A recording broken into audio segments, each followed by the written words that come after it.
তোমাদের এই যুগের জিন্স প্যান্ট পরা বেহায়া প্রেমিকাগুলো দেখতে ভীষণ সুন্দর।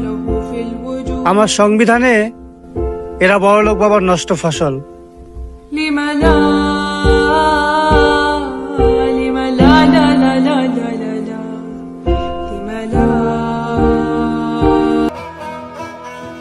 প্রিয়তম, আমি পৃথিবীর সবচেয়ে সুদর্শন প্রেমিক। এতই সুদর্শন যে যা দেখার মতো প্রেম নেই তোমার হৃদয়ে। গোটা পৃথিবীতে খুঁজো আমার মতো কে তোমারে এত ভালোবাসে। এই মনের ঘরে এসো, এই বুকেরই বাপাশেতে তোমার নামই জপে।